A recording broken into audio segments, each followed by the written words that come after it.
तो फटाफट सब लोग आ जाइए, आ गए हैं। Very good evening, very good afternoon. तबीयत ठीक है? और हाँ सर, ठीक हो गई है। जीएस स्पेशल क्लास भी शुरू कर दी है मैंने वापस, ठीक है। और अब डेली जीएस स्पेशल क्लास चलेगी और हिस्ट्री प्री मेंस जो चल रही है वो भी लगातार चलेगी। और 1 जुलाई से आपका ज्योग्राफी स्पेशल की क्लास भी स्टार्ट हो जाएगी। बहुत बहुत धन्यवाद सोनम जी आपका पूछने के लिए। उपेंद्र, वंदना यादव, नीतू, पवन, प्रतीक जैन, अरमान, शालिनी, योगेश जी नमस्कार, सुधा सिंह नमस्कार बेटा, नमस्कार। तो हम लोग को पढ़ना है गुप्त काल में सामाजिक दशा। तो मैं समझाता हूं आपको क्या है। गुप्त काल का जो समाज था वो 4 वर्णों में डिवाइड था। अब वर्ण की बात कर रहे हैं तो आपको पता होना चाहिए कि ऋग्वेद के 10वें मंडल में हमको वर्ण व्यवस्था का पता चलता है, ब्राह्मण, क्षत्रिय, वैश्य और शूद्र। लेकिन जो ये ब्राह्मण, क्षत्रिय, वैश्य और शूद्र का पता हमको चलता था वो अकॉर्डिंग टू कर्म चलता था, not according to by birth, ठीक है ना।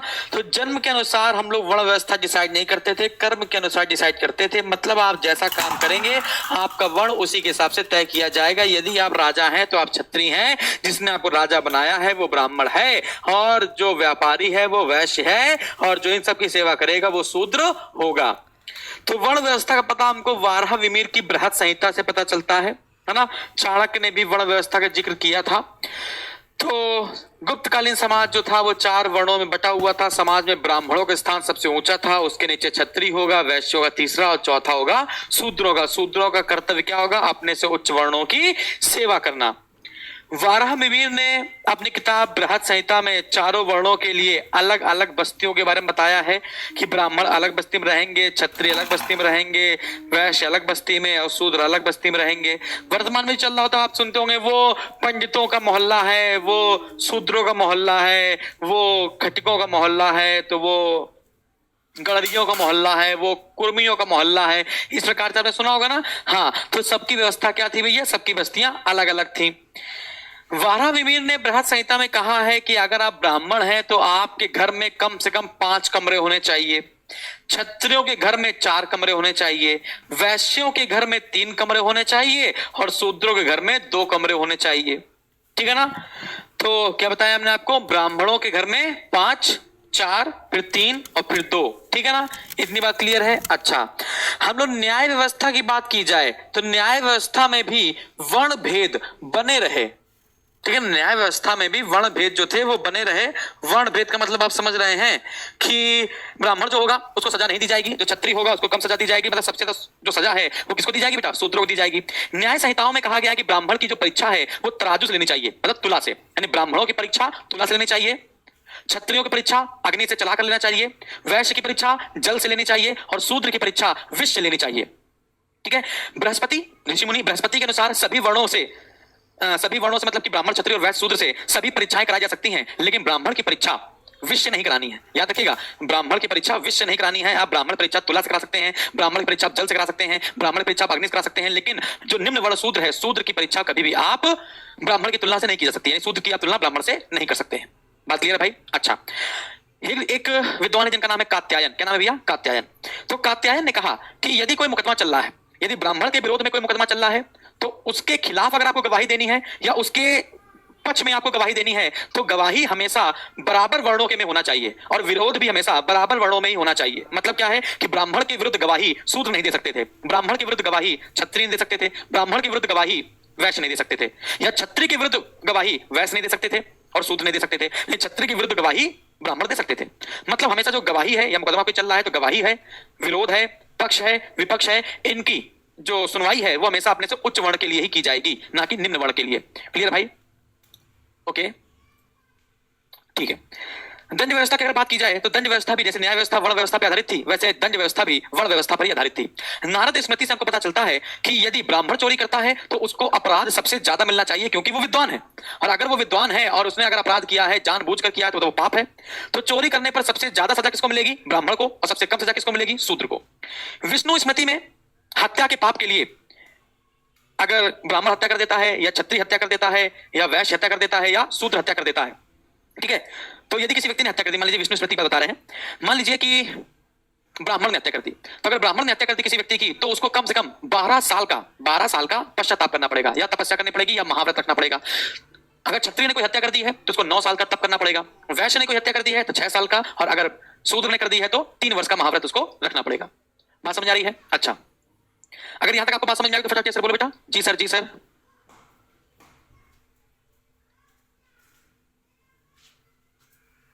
तबीयत बेटा ठीक है। आज तो हमने बाल भी कटा लिए हैं, देख रहे हो, छोटे छोटे। तो ओके ओके, जी सी जी जी जी, ठीक है। हाँ, तो आगे बढ़ा जाए। अच्छा, आगे बताते हैं। यदि ब्राह्मण के पिता मर जाते हैं तो ब्राह्मण के पुत्र को अपने पिता की पूरी संपत्ति लेने का अधिकार है। लेकिन अगर शूद्र का पिता मर जाता है तो उसके पुत्र को अपने पिता की पूरी संपत्ति लेने का अधिकार नहीं होगा, उसकी थोड़ी संपत्ति राजा के हक में जाएगी। क्लियर है भाई? ओके।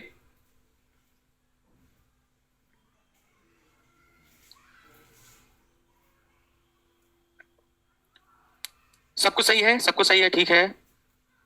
जी सर, जी सर। मीनाक्षी, उपेंद्र, निवेदिता, वंदना यादव, दीप्ति, तो यहां तक आपको बात समझ में आ गई, ठीक है। अब बात करते हैं ब्राह्मणों की पवित्रता पर। तो ब्राह्मणों की पवित्रता पर बल दिया जाता था। इस काल के ग्रंथ के अनुसार हमें पता चलता है कि ब्राह्मण कभी भी शूद्र का अन्न ग्रहण नहीं कर सकता।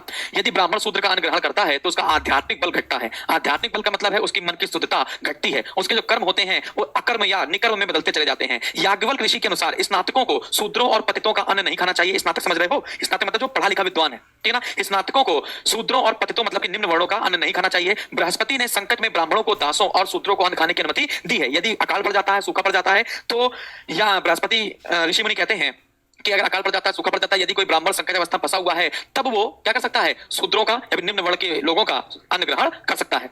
मृच्छकटकम शूद्र की किताब है। मृच्छकटकम में कहा गया है कि ब्राह्मण और शूद्र दोनों एक ही कुएं से पानी भरते थे। इसका मतलब यह है कि गुप्त काल में सभी लोगों के अलग अलग बातें बताई गई हैं। जैसे बृहस्पति ऋषि मुनि ने क्या कहा, शूद्र की मृच्छकटकम में क्या कहा गया है, याज्ञवल्क्य ने क्या कहा था, ठीक है ना, इन सब चीजों पर। Okay, done. अगर हम लोग हिंदुइज्म की बात करें, ठीक है, तो हिंदू धर्मशास्त्रों में क्षत्रियों के लिए भी यह व्यवस्था की गई थी क्या, कि यदि कोई संकट काल आता है तो संकट काल में वो अपना जो व्यापार है, अपना जो पेशा है, वो बदल भी सकते हैं। मतलब क्षत्रिय वैश्य का काम कर सकते हैं, क्षत्रिय शूद्रों का काम कर सकते हैं, वैश्य कृषक का काम कर सकते हैं। बात समझ आ रही है? क्लियर है? अगर हम लोग बौधायन किताब पढ़ें तो बौधायन स्मृति में वैश्यों की अवस्था शूद्रों के समान दर्शाई गई है। ठीक है, ठीक है। अगर हम लोग दुनिया में जो सबसे पहला व्यक्ति आया हुआ माना जाता है मनुस्मृति के अनुसार, मनु, तो मनु कहते हैं कि मनु ने शूद्रों की सेवा, मनु ने कहा है कि शूद्रों की सेवा वृत्ति, इसको अगर हम लोग सही भाषा में कहें कि मनु ने कहा है कि शूद्रों का सिर्फ एक ही कार्य है, क्या, अपने से ऊंचे वर्ण, जो ऊपर, अपने से ऊपर जो 3 वर्ण हैं, उनकी सेवा करने के लिए ही शूद्र का जन्म हुआ है। ठीक है ना। लेकिन याज्ञवल्क्य ने कहा नहीं, शूद्र चाहे तो वो व्यापार कर सकते हैं, वो चाहे तो कृषि कर सकते हैं, वो चाहे तो कारीगर हो सकते हैं। ठीक है।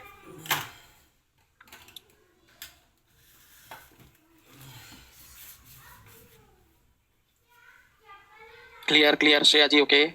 उपेंद्र, ठीक है, आगे बढ़ा जाए, आगे बढ़ा जाए। अच्छा, चलिए हम लोग वर्ण की देखते हैं कि जब विभिन्न वर्णों का विवाह होता है तो क्या उत्पन्न होती है बेटा? जातियां उत्पन्न होती हैं। जब विभिन्न वर्णों का विवाह होता है तो क्या उत्पन्न होती है बेटा? जातियां उत्पन्न होती हैं। तो 2 विवाह होते हैं, एक होता है अनुलोम विवाह और एक होता है प्रतिलोम विवाह। अनुलोम विवाह क्या होता है? जब लड़का जो होता है वो उच्च वर्ण का होता है, लेकिन जो लड़की होती है वो निम्न वर्ण की होती है। मतलब पिता क्या होगा? ब्राह्मण हो सकता है, क्षत्रिय हो सकता है, वैश्य हो सकता है। जैसे हम देखते हैं, यहाँ पे लिखें, यहाँ लिख देते हैं जाति, यहाँ लिख देते हैं पुरुष, यहाँ लिख देते हैं महिला।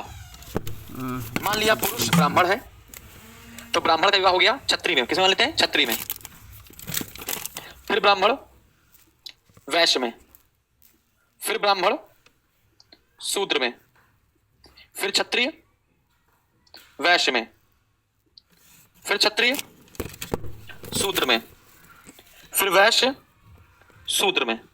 इतनी तो कंडीशन बनेगी बेटा, इतनी कंडीशन तो बनेगी। अच्छा, यदि ब्राह्मण विवाह बेटा 36 हो जाता है तो इससे उत्पन्न जो बच्चा होगा उसकी जाति को हम कहते हैं मूर्ध भिषिक्त। क्या कहते हैं बेटा? मूर्ध भिषिक्त। क्या कहते हैं? मूर्ध भिषिक्त। क्लियर है? यदि ब्राह्मण का विवाह वैश्य में हो जाता है तो इसे हम कहते हैं अंबष्ट। हमने आपको जब चाणक्य अर्थशास्त्र पढ़ाई थी तो उसमें कुछ जातियों का वर्णन हमने किया था। क्लियर है? ब्राह्मण विवाह अगर शूद्र से हो जाता है तो जो जाति उत्पन्न होती है उसे हम कहते हैं निषाद। क्या कहते हैं बेटा? निषाद। क्लियर है? अच्छा, क्षत्रिय विवाह अगर वैश्य से हो जाता है तो इसे हम लोग कहते हैं, जो जाति उत्पन्न होती है, माहिष्य। माहिष्य। क्षत्रिय विवाह अगर शूद्र में हो जाता है तो इससे जो जाति उत्पन्न होती है उसे कहते हैं उग्र। वैश्य का विवाह अगर शूद्र से हो जाता है तो इससे जो जाति उत्पन्न होती है उसे हम कहते हैं कर्ण। क्या? कर्ण। तो इस प्रकार से ये हो गया आपका अनुलोम विवाह। ये आपका क्या हो गया बेटा? अनुलोम विवाह। अब हम लोग आएंगे प्रतिलोम विवाह में। तो अनुलोम विवाह क्या था? जो पुरुष था वो उच्च वर्ण का था और जो महिला थी वो निम्न वर्ण की थी। अब हम लोग प्रतिलोम विवाह देखेंगे कि जो पुरुष होगा वो निम्न वर्ण का होगा, जो महिला होगी वो उच्च वर्ण की होगी। हाँ, मूर्ध भिषिक्त अंबष्ट निषाद महिष्य उग्र और कर्ण। क्लियर है? तो जितनी कंडीशन बन सकती थी हमने आपकी उतनी कंडीशन बना दी है। ठीक है ना। अब हम लोग आते हैं प्रतिलोम विवाह में। किसमें आते हैं बेटा? अब हम लोग आते हैं प्रतिलोम विवाह में। तो प्रतिलोम विवाह में क्या होगा, पुरुष होगा निम्न वर्ण का और महिला होगी उच्च वर्ण की। क्या लिख देते हैं कि मान लीजिए छत्री का विवाह किसमें होगा, ब्राह्मण से, ठीक है। वैश्य का विवाह किससे होगा, छत्री से। वैश्य का विवाह किससे होगा बेटा, छत्री से हो सकता है। वैश्य का विवाह किससे हो सकता है, ब्राह्मण से हो सकता है। वैश्य का विवाह किससे हो सकता है बेटा, ब्राह्मण से हो सकता है। शूद्र का विवाह किससे हो सकता है, वैश्य से हो सकता है। शूद्र का विवाह ब्राह्मण से भी तो हो सकता है कि नहीं, ठीक है। यदि क्षत्रिय पुरुष है और महिला क्या है, ब्राह्मण है, तो इससे जो उत्पन्न जाती है उसे हम कहेंगे सूतकार, यानी सूत। वैश्य का विवाह यदि क्षत्रिय से हो जाता है तो इससे जो उत्पन्न जाती है उसे कहेंगे पुक्कस, पुक्कस। वैश्य का विवाह अगर ब्राह्मण से हो जाता है तो इससे जो जाति उत्पन्न होती है उसे कहते हैं वैदेहक। शूद्र का विवाह यदि वैश्य से हो जाता है तो इसे हम लोग कहते हैं आयोगव। क्या कहते हैं बेटा, आयोगव। और शूद्र का विवाह यदि ब्राह्मण से हो जाता है तो इससे उत्पन्न होता है चांडाल। चांडाल को समाज में रहने की अनुमति नहीं थी, लेकिन यज्ञ के अवशेष पाने की अनुमति थी। चांडाल वो होते थे जो शमशान घाट पे मुर्दों को फूकते थे, ठीक है। आपको गुप्ता अवतार में एक नई चीज सुनने को मिलेगी, कायस्थ। कायस्थ कोई जाति नहीं थी, वर्तमान में तो ये जाति हो गई है। कायस्थ कोई जाति नहीं थी। गुप्त काल के अभिलेखों में कायस्थ नाम के एक नए वर्ग का उल्लेख मिलता है। इसकी गणना किसी उपजाति से नहीं की जाती थी। इसका जो उदय था वो भूमि और भू राजस्व के स्थानांतरण के कारण हुआ था। पहले भूमि का लेखा जोखा जो थे वो सामंत रखा करते थे, ठीक है ना, यानी कि इनके लेखा जोखा का अधिकार ब्राह्मणों को मिला हुआ था। लेकिन ब्राह्मणों की रचनाओं में उनके प्रति अपमानजनक और कटु विचार व्यक्त किए गए, तो धीमे धीमे ब्राह्मणों को रिप्लेस कर दिया जिस वर्ग ने, तो उसी वर्ग को हम लोग कहते हैं क्या बेटा, कायस्थ। ये राजा के बहुत खास हो गए थे और बहुत अच्छे चापलूस बन गए थे। उन्होंने ब्राह्मणों के कर्म कांडों को राजा के सामने खोल के धर दिया, ठीक है ना, क्लियर है। अच्छा, तो जो कायस्थ थे उनको दो भागों में बांटा गया। एक हो गया प्रथम कायस्थ, ये थोड़ा सा ऊपर लेवल के होते थे, और एक होता था ज्येष्ठ कायस्थ, ये थोड़े से नीचे वर्ग में होते थे, ठीक है ना। याद रखिएगा, गुप्त काल में कायस्थ एक वर्ग है, जाति नहीं। गुप्तोत्तर काल में जो कायस्थ होंगे वो एक जाति के रूप में उभर जाएंगे, ठीक है ना। कायस्थ का उल्लेख सबसे पहले याज्ञवल्क्य की स्मृति में किया गया है। याद रखिएगा कि पेपर में आ जाए कायस्थ का उल्लेख सबसे पहले किसमें किया गया है, तो कायस्थ का उल्लेख सबसे पहले याज्ञवल्क्य की स्मृति में किया गया है। लेकिन अगर कहा जाए कि कायस्थ एक जाति के रूप में उभरी, ऐसा पता नहीं किस स्मृति से चलता है, तो आपका आंसर होगा ओशनम स्मृति, ठीक है।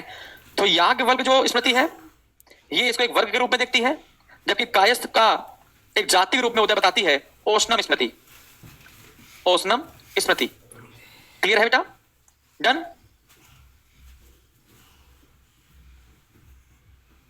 ओके ओके ओके, ठीक है। सूत, पुक्कस, वैदेहक, अयोगव, चांडाल, ठीक है। हाँ, अच्छा, आपको एक क्वेश्चन देता हूं, इसमें से एक छूट गया है। एक क्वेश्चन मैं आपसे देता हूं, यदि शूद्र का विवाह हम छत्री से करा दें, यदि हम लोग शूद्र का विवाह छत्री से करा दें, शूद्र क्या है, मेल है, छत्री क्या है, फीमेल है, तो इससे उत्पन्न जाति का नाम बताइए। देखते हैं कौन बताएगा, ठीक है। नम्रता जी आप बताइए बेटा। योगेश तिवारी आप भी बताइए कि शूद्र का यदि छत्री से विवाह करा दिया जाए तो इससे उत्पन्न जाति का नाम क्या होगा। देखते हैं भाई कौन बता सकता है सबसे पहले। तब तक हम लोग दास प्रथा पर चर्चा करते हैं। गुप्त काल में दास प्रथा बहुत जोरों शोरों से चर्चा में थी। नारद स्मृति हो और चाहे बृहस्पति स्मृति हो, दोनों ने ही दास प्रथा का अच्छे से उल्लेख किया है। दासों का प्रयोग सिर्फ और सिर्फ ऐसे कार्य करने में लगाया जाता था जो पवित्र नहीं माने जाते थे, ठीक है ना। ओके,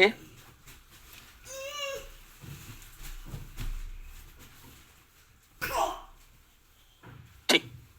हाँ, तो इसका आंसर बताएंगे आप लोग। तो हम बता रहे थे आपको दास प्रथा के बारे में। तो गुप्त काल में जो दास प्रथा थी वो जोरों शोरों चर्चा में थी।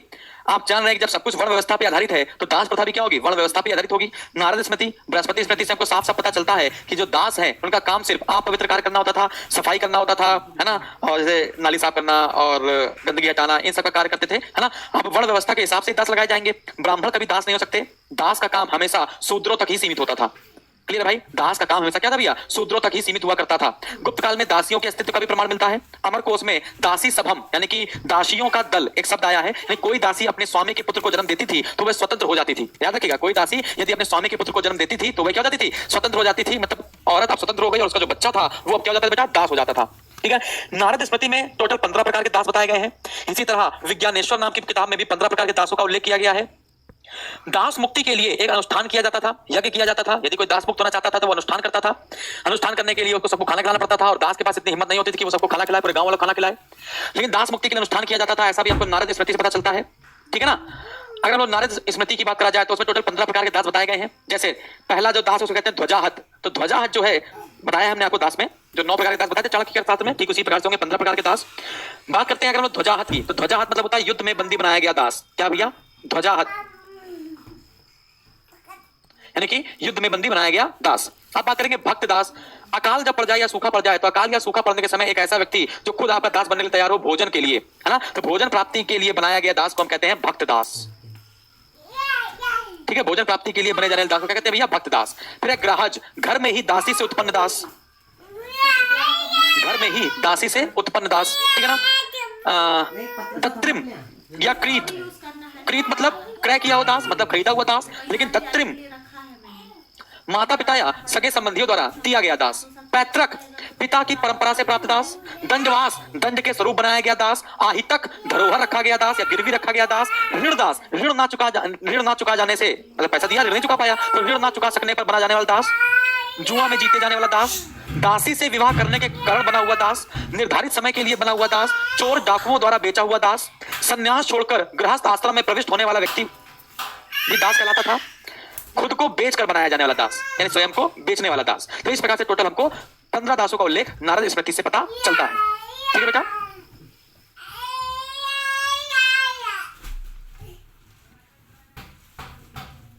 Okay okay. दुर्भिक्ष मतलब होता है अकाल। चलिए कल बता दीजिएगा कि शूद्र का विवाह क्षत्रिय से हो जाए तो कौन सी जाति उत्पन्न होगी, कल बता दीजिएगा। अजय जी, दुर्भिक्ष मतलब होता है अकाल।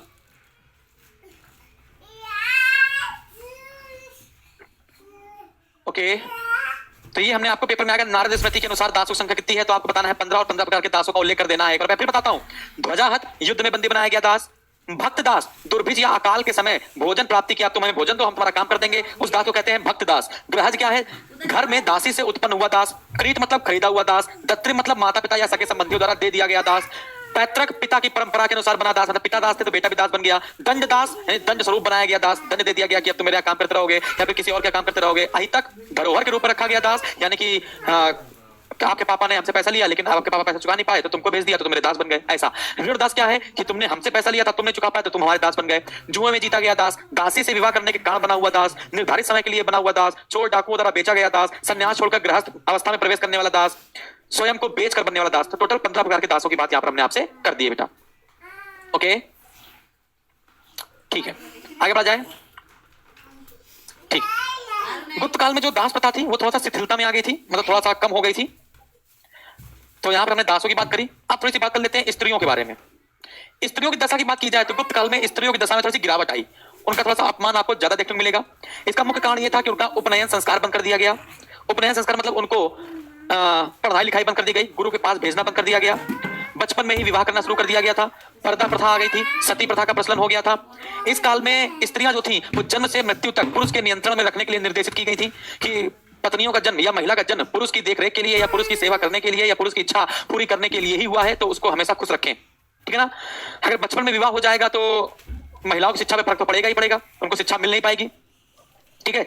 गुप्त काल में वही स्त्रियां शिक्षित थीं जिनके पास पैसा हुआ करता था, जो उच्च वर्ग में आती थी, जो राजकाज वाले वर्ग में आती थी, उनको शिक्षा दी जाती थी। और जो पैसे से अच्छे नहीं होती थी, यानी कि राजमहल से जो नीचे होते थे, जो प्रजा वर्ग में होते थे, वो लोग अपनी महिलाओं को शिक्षा या अपनी स्त्रियों को शिक्षा नहीं देते थे। बचपन में उनकी क्या करते थे बेटा? शादी कर देते थे। ठीक है ना।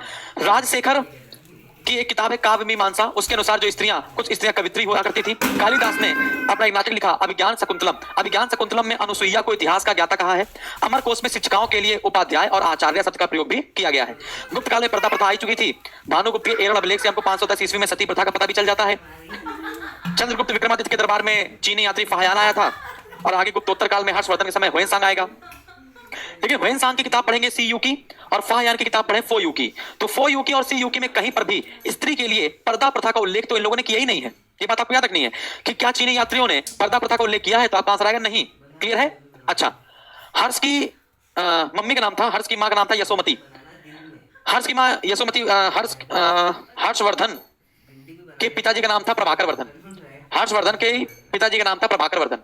प्रभाकर वर्धन की पत्नी थी यशोमती। प्रभाकर वर्धन की मृत्यु होने के बाद यशोमती ने 610 ईस्वी में सती हो गई थी। अच्छा, इनको 604 ईस्वी में ये भी सती हो गई थी। और 606 से 647 तक हर्षवर्धन ने अपना साम्राज्य चलाया था। ठीक है ना।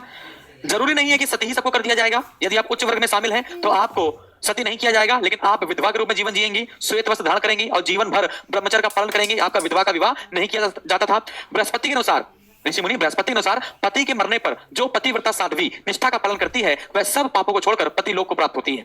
मतलब क्या है कि पति के मर जाने पर यदि कोई औरत श्वेत वस्त्र पहनकर अपने पति की बातें सोचती रहती है और अपने कर्तव्य का पालन करती है। वो भी अगले जन्म अपने पति के पास ही पहुंचती है या उस लोक में अपने पति के पास वापस पहुंच जाती है और अगला जन्म जब होता है तो वो लोग साथ साथ फिर जन्म लेते हैं।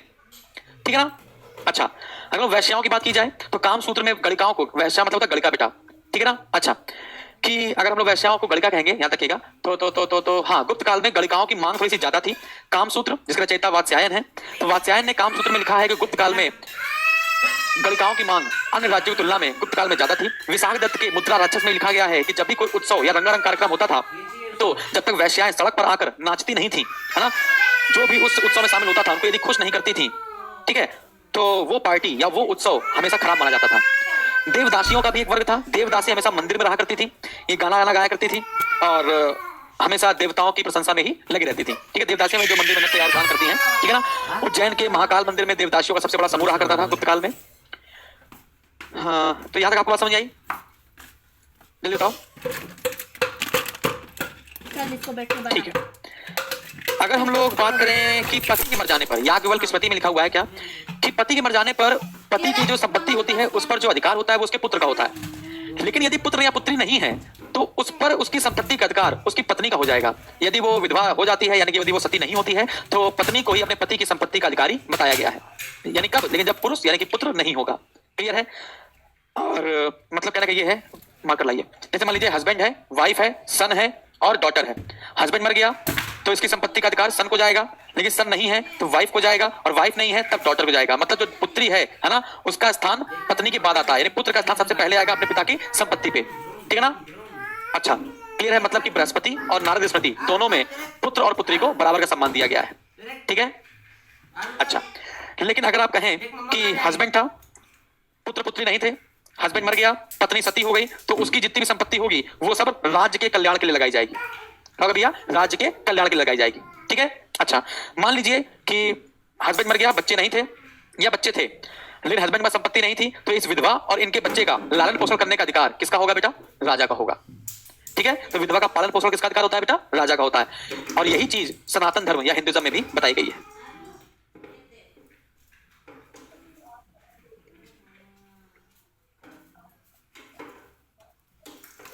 ठीक है, क्लियर है? सोनाम, संजय, विनोद, लवंशी, योगेश तिवारी, नीतू, वंदना, श्रेया अग्रवाल।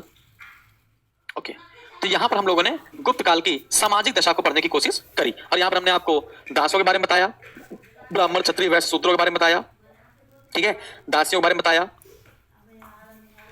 जातियों के बारे में बताया। तो सामाजिक दशा आपको पता चल गई होगी। अब हम लोग बात करेंगे आर्थिक दशा। ठीक है ना? तो आज आपका काम है छोटा सा कि आप सभी लोग गुप्त काल का प्रशासन और गुप्त काल की सामाजिक व्यवस्था को दर्शाइएगा। ठीक है? कोई दिक्कत? आपको गुप्त काल की सामाजिक दशा दर्शाने के लिए 3-4 स्मृतियों को ध्यान रखना है। एक नारद स्मृति, एक याज्ञवल्क्य स्मृति और एक बृहस्पति स्मृति। नारद, याज्ञवल्क्य और बृहस्पति, है ना। और छुटकर में आपको वारा विमीर की बृहत संहिता, ओशनम स्मृति,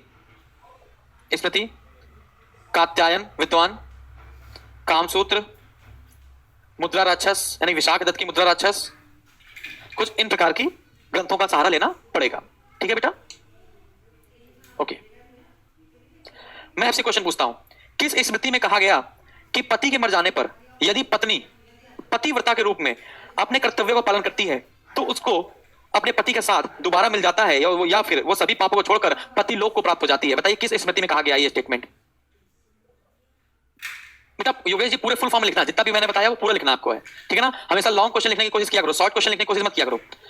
लॉन्ग क्वेश्चन लिखने की कोशिश किया करो, शॉर्ट क्वेश्चन में वही लिखा जाता है जो एग्जैक्टली पूछा जाता है। संजय जी का आंसर आया है बृहस्पति। बहुत बढ़िया बेटा।